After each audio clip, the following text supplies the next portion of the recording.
देश के अलग अलग राज्यों में एसआईआर की प्रक्रिया शुरू होते ही बवाल मच गया है। इसी प्रक्रिया के शुरू होने के बाद कई राज्यों से कई लोगों की मौत की खबर भी सामने आई, जिसे लेकर राहुल गांधी ने भी मोर्चा खोल दिया है।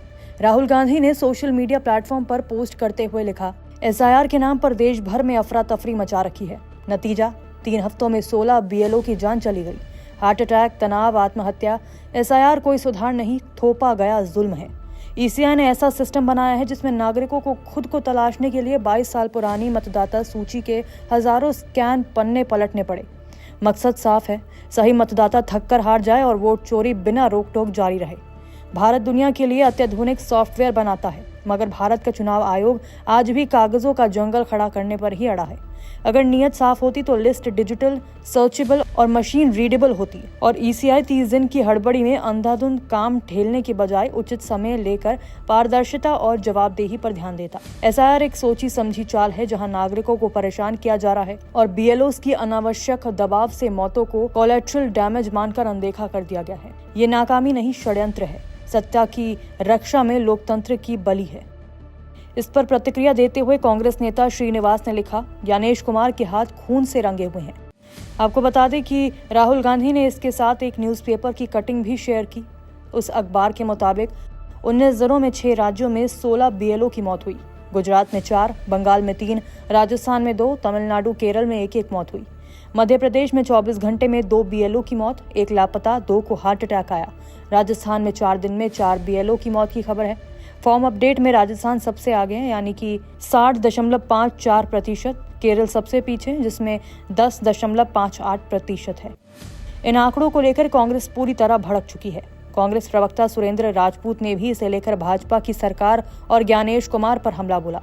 एसआईआर को शुरू हुए मात्र 19 दिन हुए और 16 बीएलओ को चुनाव आयोग काल के गाल में खा गया। आत्महत्या कर ली उन लोगों ने। क्यों की आत्महत्या? उनके परिजन बता रहे हैं कि काम का दबाव ज्यादा था, मानसिक यंत्रणा दी जा रही थी, मानसिक प्रताड़ना दी जा रही थी। 50 करोड़ लोगों को 12 राज्यों में 1 महीने के अंदर उनके फॉर्म भर करके अपलोड करने। वो इंसान है, वो कोई मशीन नहीं है।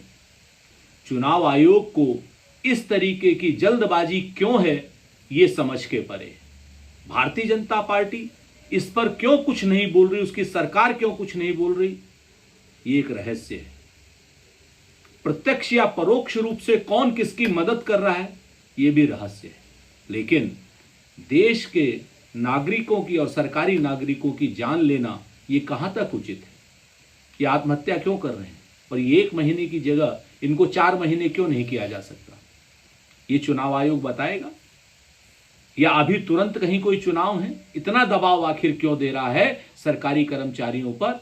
अगर सरकारी कर्मचारियों की ये आत्महत्याएं इसी तरीके से होती रही तो कांग्रेस पार्टी और हम सब लोग कहेंगे कि ये संस्थागत हत्याएं हैं जो कहीं ना कहीं चुनाव आयोग के दबाव में हो रही हैं। कांग्रेस अध्यक्ष मल्लिकार्जुन खड़गे ने भी इस मामले को लेकर चुनाव आयोग की प्रक्रिया पर सवाल उठाए। मल्लिकार्जुन खड़गे ने सोशल मीडिया पर पोस्ट करते हुए लिखा, भाजपा की वोट चोरी अब जानलेवा रूप ले चुकी है। काम के भार से बीएलओ और पोलिंग ऑफिसर्स आत्महत्या करने पर मजबूर हैं। मेरी हर एक परिवार जिसने अपनों को खोया है, उनको गहरी संवेदनाएं। जमीनी हकीकत के मुताबिक ये संख्या रिपोर्टों से कई अधिक है, जो बेहद चिंताजनक है। इन परिवारों को न्याय कौन दिलाएगा? भाजपा चोरी की सत्ता की मलाई खाने में व्यस्त है और ईसीआई एसवीईपी मूक दर्शक बने तमाशा देख रहा है। हड़बड़ी में बिना प्लानिंग के जबरन एसआईआर लागू करना नोटबंदी और कोरोना लॉकडाउन की याद दिलाता है। सत्ता का दुरुपयोग कर संस्थानों से आत्महत्या करवाना, संविधान की धज्जियां उड़ाना और लोकतंत्र को दुर्बल बनाना भाजपा की सत्ता की भूख का नतीजा है। अब बस, अगर अभी भी हम नहीं जागे तो लोकतंत्र के आखिरी स्तंभों को गिरने से कोई नहीं बचा सकता। जो लोग एसआईआर और वोट चोरी पर चुप हैं, वो इन निर्दोष बीएलओस की मृत्यु के कसूरवार हैं। आवाज उठाइए, लोकतंत्र बचाइए।